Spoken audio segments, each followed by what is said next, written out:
അരിയും കൊട്ടത്തേങ്ങയും എള്ളും കാഷ്നട്ടും എല്ലാം നന്നായിട്ട് മിക്സ് ചെയ്ത് വെച്ചു.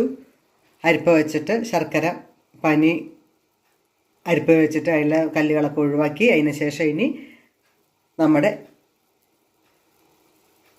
അരിപ്പൊടി ഇതിലേക്കിട്ട് യോജിപ്പിക്കാം.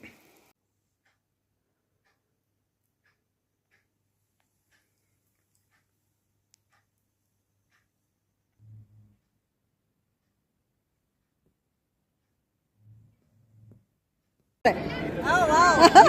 Good, good. Thank you.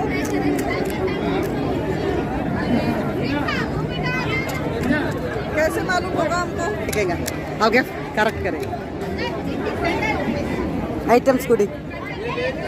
पानी पूरी है? पानीपुरी ढोकला. पानीपुरी कब?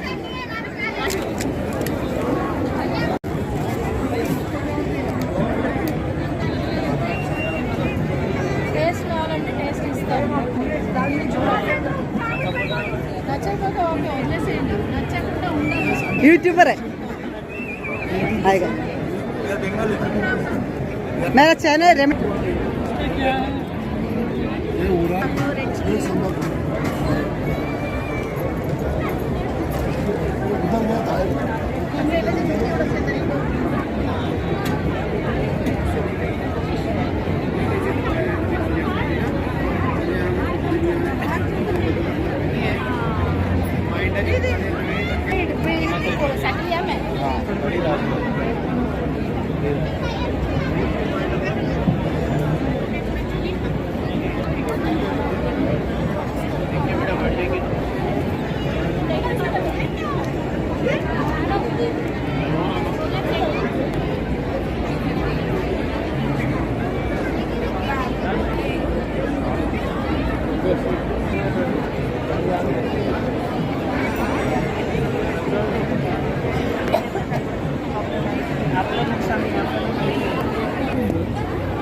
यूट्यूब में आएगा.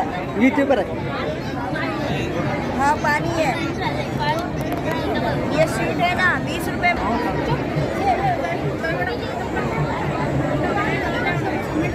മലയാളി സാർ യൂട്യൂബിൽ വരും കേട്ടോ.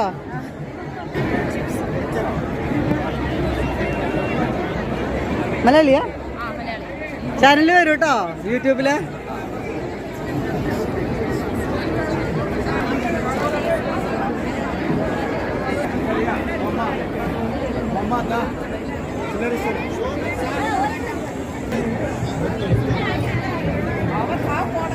Hello everybody. Hello. I don't know where in the ground here. Redawati Hardin. My name is Redawati Hardin. I am from Mauritius. Supporting. Could you please help YouTube में आएगा. My purse. Okay. Thank you very much. If you then with the speaker. YouTube में आएगा. Support कर.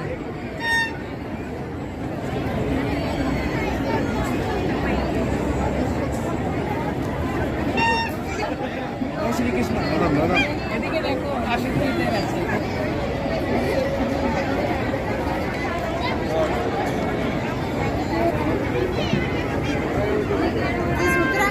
उत्तराखंड का दाल पकोड़ा है. ये उड़द की दाल से बनता है और इसमें स्पेशल तिल लगाते हैं.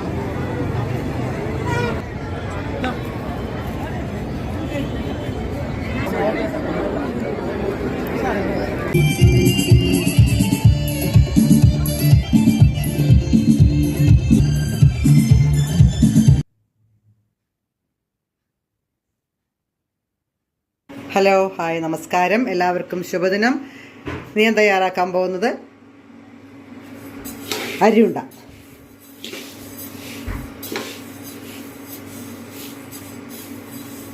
ഇത് ക്വാണ്ടിറ്റി കൂടുതലുള്ളതുകൊണ്ടാണ് വലിയ ചില പാത്രങ്ങളിൽ തയ്യാറാക്കുന്നത്. ഇത് ഇൻ്റർനാഷണൽ സ്വീറ്റ്സ് ഫെസ്റ്റിവലിന് വേണ്ടി തയ്യാറാക്കുന്നതാണ്. അരി നന്നായിട്ട് കഴുകി കുതിർത്താതെ അപ്പം തന്നെ എടുത്ത് ചീഞ്ചട്ടിയിലിട്ട് ഫ്രൈ ചെയ്യാം. നന്നായി വറുക്കുക.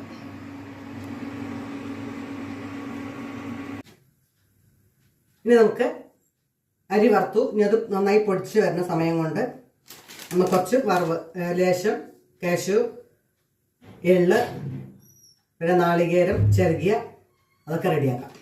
ആദ്യം നമുക്ക് എള്ളും കാഷ്യൂനട്ടും കൂടി ചൂടാക്കാം. കാഷ്യൂ നെയ്യ് അങ്ങനെയൊന്നും വേണ്ട. കാഷ്യൂനട്ട് അവനവൻ്റെ വീട്ടിലുള്ളതനുസരിച്ചിട്ട് ഇത് ചേർക്കാം. ഇത് പഴയ കാലങ്ങളിൽ ഇത് നമ്മൾ ട്രഡീഷണൽ റെസിപ്പിയാണ് നമ്മൾ ഈ ഇന്റർനാഷണൽ ഫെസ്റ്റിവലിക്ക് യൂസ് ചെയ്യുന്നത്.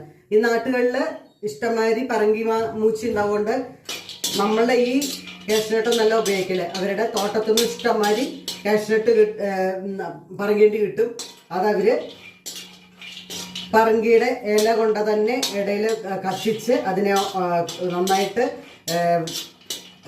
എന്താ പറയുക, നന്നായി കത്തിച്ചിട്ട് അതിൻ്റെ ഉള്ളിൽ നിന്ന് പരിപ്പെടുത്തിട്ട് ആ പരിപ്പും അരിയും കൂടിയും ചേർത്തിട്ടാണ് അരിയുണ്ട ഉണ്ടാക്കുക പഴയ കാലങ്ങളിൽ. ഇത് ട്രഡീഷണൽ റെസിപ്പി ആയതുകൊണ്ടാണ് ഞാൻ അരിയുണ്ടയ്ക്ക് പ്രാധാന്യം കൊടുക്കണം. അതുകൊണ്ട് ഇനി ഇതിലേക്ക് കുറച്ച് എള്ളും കൂടി ചേർക്കാം. ജസ്റ്റ് ചൂടാക്കിയാൽ മതി. ഇതിൽ എണ്ണമെഴുക്ക്, ഓയില്, നെയ്യ് ഒന്നും ചേർക്കണ്ട. വെറുതെ ചൂടാക്കിയിട്ട് ഒന്ന് പൊടിച്ചെടുക്കാൻ വേണ്ടിയിട്ടാണ് ഇത് ചെയ്യുന്നത്.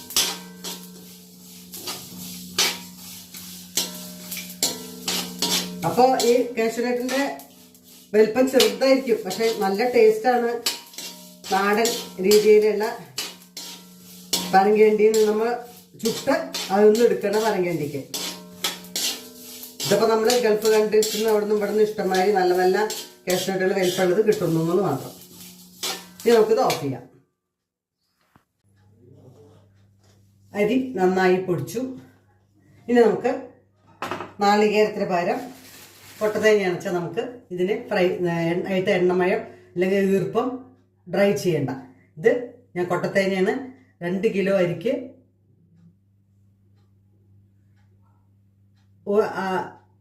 2 കിലോ അരിക്ക് 4 നാളികേരം വേണം. 1/2 കിലോന് 1 നാളികേരം. അപ്പോൾ 2 കിലോന് 4 നാളികേരം. അങ്ങനെ 4 കൊട്ടത്തേങ്ങ പൊടിയായി ആവും.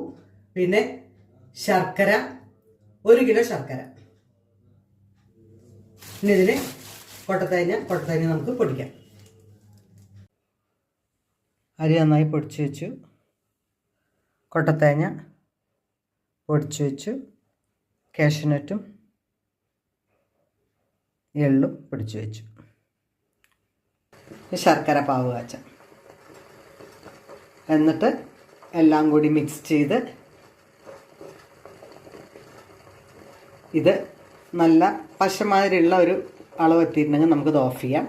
നൂൽപ്പരുവാവേണ്ട ആവശ്യമൊന്നുമില്ല. അതിനുശേഷം കല്ലുണ്ടെങ്കിൽ അതൊക്കെ മാറ്റി ഉരുക്കി വേറൊരു ബേസിലേക്ക് മാറ്റി എല്ലാം കൂടി മിക്സ് ചെയ്ത് ഉരുട്ടി ഒന്ന് ആറിയതിന് ശേഷം ഉരുട്ടി നമുക്ക് അരിയുണ്ട് തയ്യാറാക്കാം.